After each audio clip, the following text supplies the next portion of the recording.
तो guys welcome to concept crackers. और यार डेट याद कर लो, दीवार पे छपवा लो। 21 फरवरी पेपर है लिटरेचर का। तो भाई फाड़ना है, ठीक है, सबने फाड़ना भाई, पेपर तो सबने फाड़ के रखना है, ठीक है। और फिलहाल के लिए यार लिटरेचर में सबसे बेसिक चीज़ आती है, क्योंकि let's start with the basics. जो सबसे बेसिक चीज़ होती है वो होती है फील, ठीक है। समरी रीड करके नहीं चलेगा, तुम्हें फील लेने पड़ेगी लिटरेचर की। और लिटरेचर की फील ताकि तुम्हें मिले, इसलिए जो राइटर रहता है, जो पोएट रहता है, वो डालता है फिगर्स ऑफ स्पीच। समझ रहे हो बात को? फिगर्स ऑफ स्पीच वो डाल के रखता है। फिगर्स ऑफ स्पीच होते क्या हैं? फिगर ऑफ स्पीच कुछ ऐसे एलिमेंट्स होते हैं पोएम के अंदर या फिर स्टोरी के अंदर, जिससे उस स्टोरी या फिर पोएम की फील आती है। समझ रहे हो? उसका भाव हम ग्रहण कर पाते हैं, उसको समझने में और मदद मिलती है, और जो कहा और चीज़ होती है वो और सार्थक बन पाती है, ठीक है। और अब तुम बोलोगे भैया मुझे इन सब से क्या लेना देना, मैं फालतू की बातें जानकर क्या करूंगा। अबे तेरे लिए ये जानना बहुत ज़रूरी है, ज़रूरी है, क्योंकि पहली बात तो क्वेश्चन आएगा, पक्का आएगा। और दूसरी चीज़, ये अंडरस्टैंडिंग को भी चेक करने वाला है। जी हाँ, ये तेरी अंडरस्टैंडिंग को भी चेक करेगा, ठीक है। देख, तेरे को ये नहीं पता है कि आयरनी, सरकाज़म क्या होता है, और ऑथर ने उसमें भर भर के आयरनी सरकाज़म यूज़ करके रखा है, तो तेरे को तो पूरी कहानी समझ नहीं आएगी। तेरे को तो बड़ी टफ लगेगी, अरे यार ये इसने क्या क्या यूज़ करते, मेरे समझ में ही नहीं आ रही, क्या करूँ। या फिर चलो थोड़ा और डायरेक्ट एग्जांपल लेते हैं, द पावर ऑफ म्यूजिक। किसी को पता ही नहीं लगेगा कि अगर यहाँ हाइपर बली चल रही है तो वो समझेगा यार ये तो क्या मतलब बच्चों वाली कहानी है। तुम जानो ना कि उसमें एक आयरनी भी यूज़ की गई है। उस वक्त जब पावर ऑफ म्यूजिक लिखी जा रही थी, उस वक्त जो इंडिया था वो किसके अंडर था? ब्रिटिश के अंडर था। तो डायरेक्ट क्योंकि उन्होंने तो newspaper act, vernacular press act, ये सारे एक्ट लगा के रखे होते, जिसकी वजह से हम उनका डायरेक्टली ओपोजिशन तो कर नहीं सकते। तो उन्होंने एक सार्कास्टिक तरीके से लिखा कि जिस प्रकार से भीष्म लोचन शर्मा गाया जा रहा है, गाया जा रहा है, गाया जा रहा है, अनकंसर्न्ड ही गोज ऑन, और उधर लोगों की मरने की हालत हो गई है। Similar is the British rule, जो कि अपनी पॉलिसीज लाकर उन्हें लग रहा है बहुत अच्छा काम कर रहे हैं, वो ले आए जा रहे हैं, ले आए जा रहे हैं, ठीक है, दे आर गोइंग अनकंसर्न्ड, लेकिन लोगों की हालत जो है वो मरने की हो रही है। तो ये वो बताना चाह रहे हैं। यहाँ आयरनी भी यूज हुई है, लेकिन ये सब एलिमेंट तुम्हें तब पता लगेंगे जब तुम्हें पता होगा कि अच्छा ये फिगर ऑफ स्पीच होता क्या है, यूज कैसे करते हैं। तो इसीलिए these things are must to be known, ठीक है। और क्वेश्चन आएगा यार, जो बड़े लोग होते हैं ना, बोलते हैं भैया मुझे कोई फर्क नहीं पड़ता, मुझे फर्क नहीं पड़ता। अबे फर्क नहीं पड़ता, पेपर में नंबर कटवाएगा, पढ़ ले, ठीक है। Let's start with the first one and the very basic one, जो कि आता है एक मेटाफर, ठीक है। मेटाफर दो टाइप्स के होते हैं। पहला होता है एक सिंपल वाला मेटाफर, दूसरा होता है एक्सटेंडेड मेटाफर। अब मेटाफर क्या होता है? मान लो कहीं भी तुम्हें ऐसा कोई कंपैरिजन देखने को मिलता है, दो चीज़ों के बीच में कंपैरिजन देखने को मिलता है, जहां लाइक और एज इन दो वर्ड का यूज नहीं हुआ है, नहीं हुआ है, ध्यान ध्यान से सुना मेरी बात। Comparison between any two things without using like और एज, इसको हम मेटाफर बोलते हैं। एग्जाम्पल मेरे सामने है, time is a thief that steal our moments. तो यहाँ time is a thief that steals our moments, यहाँ टाइम को, जो कि एक एब्स्ट्रैक्ट कॉन्सेप्ट है, उसको थीफ से, चोर से कंपेयर किया गया है। अब इस कंपैरिजन में क्या कहीं भी, यहाँ कंपैरिजन है time is a thief, time को थीफ के बराबर बताया है, डेट स्टील्स आर मोमेंट्स, ठीक है। तो स्टील्स आर मोमेंट्स को बुला दो, time is a thief, comparison किया है। यहाँ लाइक या फिर एज का यूज किया नहीं किया, तो मतलब it is a metaphor. Supposingly यहाँ ऐसा लिखा होता, time like thief steals our moments, तो फिर ये मेटाफर नहीं रह जाता, फिर ये सिमिली बन जाता। जी हाँ, कभी भी अगर एज का या फिर लाइक का यूज किया जाता है कंपैरिजन के बीच में, तो उसको हम लोग सिमिली बुलाते हैं, और जब नहीं किया जाता तो वो मेटाफर होता है, ठीक है। तो दोनों एग्जांपल तुम्हें दे दिए। अब एक्सटेंडेड मेटाफर क्या होता है? एक्सटेंडेड मेटाफर तब यूज होता है जब जो पूरी पोइम होती है उसी में मेटाफर घुसाया हुआ होता है। जैसे जैसे तुम्हारी पोइम है when the great trees fall, तो उसमें जो ग्रेट ट्री है उसको कंपेयर किया गया है किससे? द ग्रेट पीपल से, नोबल मैन से, ठीक है, जो ऊंचाइयों की तरफ बढ़े, जिन्होंने हमें मोटिवेट किया जाने के लिए, है ना, ऑल दैट। तो ऐसा नहीं कि वहाँ किसी एक लाइन में लिख दिया गया हो ये सारी चीज़ें, नहीं, वहाँ जो मेटाफर है वो पूरी पोइम के अराउंड यूज हुआ है, ठीक है, जो पूरी पोइम में अराउंड हुआ है, तो उसको एक्सटेंडेड मेटाफर बोलते हैं, ठीक है, जो पूरी पोइम के अराउंड होता है, ठीक है। तो ये एक्सटेंडेड मेटाफर हो जाता है। और बाकी अब सिमिली के ऊपर मैं आऊँ तो सिमिली के ऊपर तो पूरा गाना बनाना है ना, गाना भी यार वो सुनता नहीं मैं, तो मेरे को पता नहीं है, लेकिन तुम लोगों को पता होगा तो सुन लेना।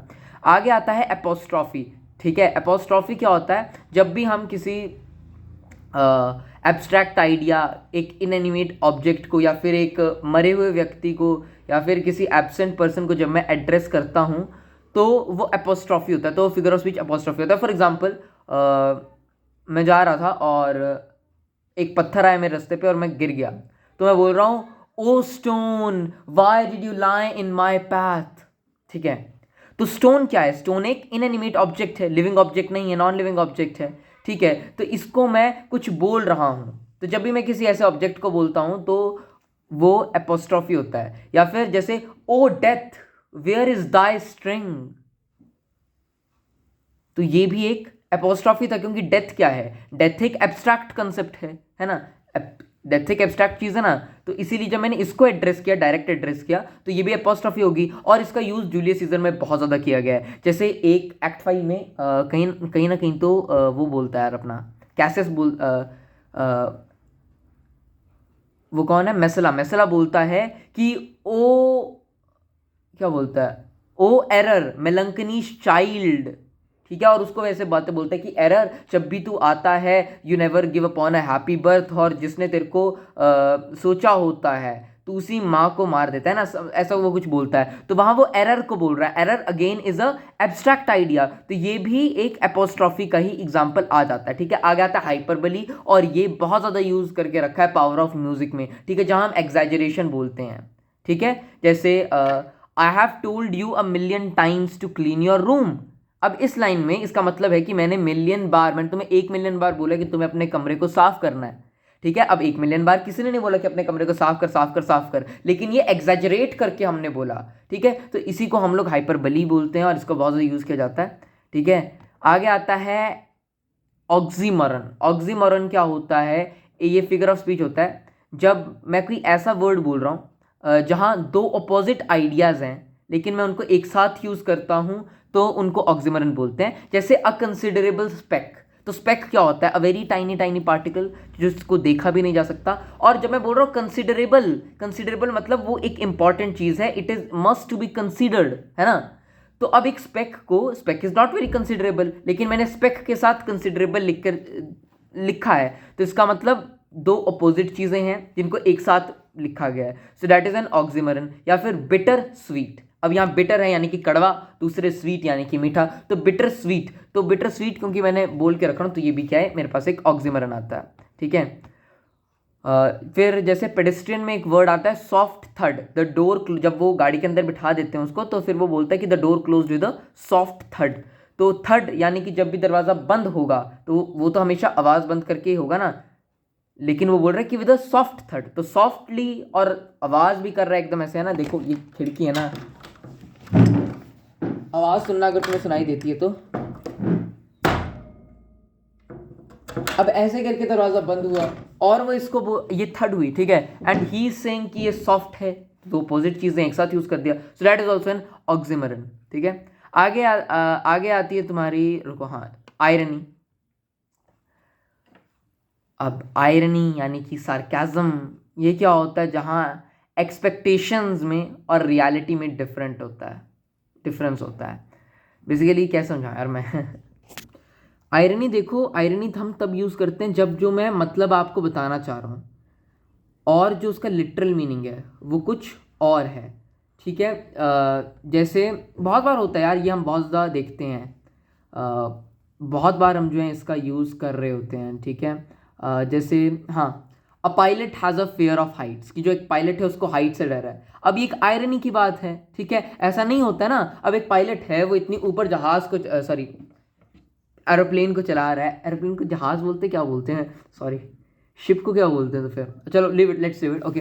A pilot has a fear of Heights, तो यानी कि पायलट जो है उसको हाइट से डर लग रहा है। अब ये तो उल्टी बात हो गई, क्योंकि मेरा जो लिटरल मीनिंग है वो बोल रहा है कि जो मेरा पायलट है उसको हाइट से डर लग रहा है, लेकिन जो मेरा इंटेंडेड मीनिंग है वो कुछ और बताना है। ठीक है, उसका मतलब कुछ और है, तो ये जो होती है एक आयरनी हो जाती है।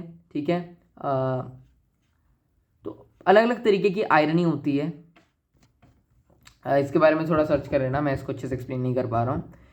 मुझे पता है क्या होता है, लेकिन वो एक्सप्लेन नहीं कर पा रहा हूँ मैं, ठीक है। अब बात कर लेते हैं पर्सोनिफिकेशन की। हाँ, जब भी हम किसी नॉन लिविंग ऑब्जेक्ट को ह्यूमन लाइक एट्रीब्यूट से देते हैं तो उसको हम लोग पर्सोनिफिकेशन बोलते हैं। जैसे कि the wind whispered through the trees. अब विंड क्या है? नॉन लिविंग चीज है। Can wind whisper? मुझे बताना, क्या विंड विस्पर कर सकती है? नहीं, that is a human attribute. Whisper करना ये एक ह्यूमन एट्रीब्यूट है, तो क्या इसे विंड कर सकती है? नहीं कर सकती। सो दैट इज अ पर्सोनिफिकेशन, ठीक है। इसके बाद हमारे पास आता है पन। पन होते हैं हमारे पास डबल मीनिंग वर्ड्स, लाइक जैसे I used to be a baker but I couldn't make enough dough. DOUGH pronunciation क्या मुझे नहीं पता। तो यहाँ DOUGH का दो मतलब हो सकते हैं। पहला तो इसका मतलब हो सकता है वही जो आटे का बनाते हैं ना, वो ब्रेड डॉ है ना, वो आटे का जो बनाते हैं, तो ये तो पहला मतलब इसका ये हो जाता है। और दूसरा, इसको एज अ मनी भी यूज़ किया गया, तो यानी कि सिंगल वर्ड है लेकिन वो जो डिफरेंट मतलब बता रहा है, तो इसको पन बोलते हैं। अगेन जूलियस सीजर में बहुत यूज़ होता है, जो उसका एक्ट 1 था वहाँ तो बहुत ज़्यादा यूज़ हुआ था पन, ठीक है, वो बड़ा मज़ेदार था। तो इस तरीके से हमारे पन्स चलते हैं। उसके बाद अब हम लोग आ जाते हैं हमारे एलिट्रेशन के ऊपर। देखो एलिट्रेशन के फटाफट से मैं एग्जांपल निकाल लेता हूँ। Okay, alliteration is the repetition, किसकी repetition? Repetition of the consonant sounds. पता है ना वोवल्स कॉन्सोनेंट क्या होते हैं? मैं नहीं बताऊंगा, मुझसे मत एक्सपेक्ट करना, मैं बताऊंगा। वोवल्स ये होते हैं, कॉन्सोनेंट्स ये होते हैं। नहीं ससुरा, हमसे एक्सपेक्टेशन मत रखो तुम कि हम ये सब बताएंगे। नहीं जी, नहीं नहीं बताएंगे ससुरा। अब समझो भैया एलिट्रेशन का होता है। तो देखो, जब भी रेपिटेशन हो रही होती है इनिशियल कॉन्सोनेंट वर्ड्स की, जैसे पहला वर्ड, जैसे यार देखो, she sells sea shells by the sea shore. She sells sea shells by the sea shore. रुको, अब ध्यान से देखो, she sells sea shells by the sea shore. अब यहां जो फर्स्ट वर्ड है, ठीक है, फर्स्ट वर्ड है, फर्स्ट वर्ड है, फर्स्ट वर्ड है, फर्स्ट वर्ड है, फर्स्ट वर्ड है, फर्स्ट वर्ड है, ये रिपीट हो रहे हैं। तो जब भी आपको दो पहले वाले वर्ड लेटर्स ये सेम दिख जाएं, इनकी सेम रेपिटेशन हो जाए, शी सेल्स, तो इसको हम लोग बोलते हैं, तो इसी को हम लोग एलिट्रेशन बोलते हैं। अब कॉन्सोनेंस क्या होता है? The lumpy bumpy road, repetition of the consonant words with in the phrase. अगर पहले हो जा रहा है, अगर यहाँ भी एल है, यहाँ भी एल है, तो फिर वो एलिट्रेशन होगी। लेकिन यहाँ अम्पी अम्पी ये जो है ये अंदर यूज किया गया है, तो रेपिटेशन ऑफ कॉन्सोनेंट साउंड्स जो है वो अंदर हो रही है, ठीक है। पहले वो पहले सिलेबल में नहीं हो रही, वो सेकेंड से सिलेबल से लास्ट सिलेबल जब मर्जी हो, वो कॉन्सोनेंस होती है, ठीक है। अब एसोनेंस क्या होती है? एसोनेंस होती है रेपिटेशन ऑफ वॉवल साउंड्स। जब वॉवल्स होते हैं, जैसे रेन ए है ना, रेन, यहाँ आई की रेपिटेशन हो रही है, आई इन आई है ना, स्पेन ए आई है ना, स्टेज ए। तो यहाँ जो है, जहाँ वॉवल्स की जब रेपिटेशन होती है तो वह एसोनेंस होती है, ठीक है, समझ गए है ना।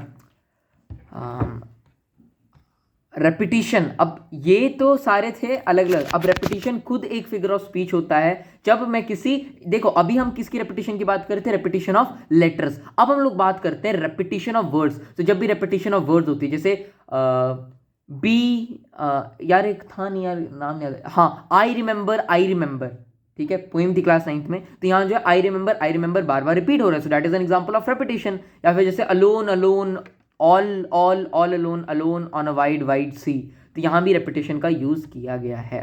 अब बात करते हैं इमेजरी की। तो इमेजरी हमारे पास होती है जब पोएट कुछ ऐसी चीज लिखता है जिससे कि हमारे माइंड में उस चीज की एक इमेज बन जाती है। यानी कि वो मान लो ब्यूटीफुल पहाड़ों को डिस्क्राइब कर रहा है, या फिर एक एग्जांपल लेता हूँ, the golden rays of the setting sun lit up the sky. तो मेरे दिमाग में आ रहा है एक गोल्डन सन है, उसकी रेज से अच्छा अच्छा ऐसे ऐसे हुआ। तो ये एक इमेजरी है जहां मेरे माइंड में एक इमेज बनी, और क्योंकि वो आंखों की इमेजरी थी जिसे मैं देख सकता हूं, सो that is a visual imagery, ठीक है। या फिर एक और एग्जांपल सुनो, the soft Russell of the leaves was soothing.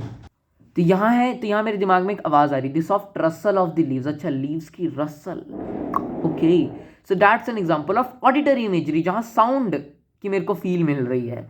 अगर मेरे को किसी स्मेल की फील मिलती है, so then that will be a olfactory imagery, जैसे कि the aroma of the freshly baked bread filled the air, ठीक है। टेस्ट की भी होती है, जब अगर टेस्ट है तो gustatory imagery, the tangy, sweetness, bitterness, ये सारी चीज़ें आपकी गस्टेटरी इमेजरी में आ जाती हैं। टेक्टाइल इमेजरी, जब कभी टच, टेम्परेचर, ऐसे कुछ की बात हो रही हो, जैसे कि rough bark scraped against my skin, ठीक है, तो यहां मेरे को टच की फीलिंग आ रही कि it scraped against my skin, so that will B an example of tactile imagery.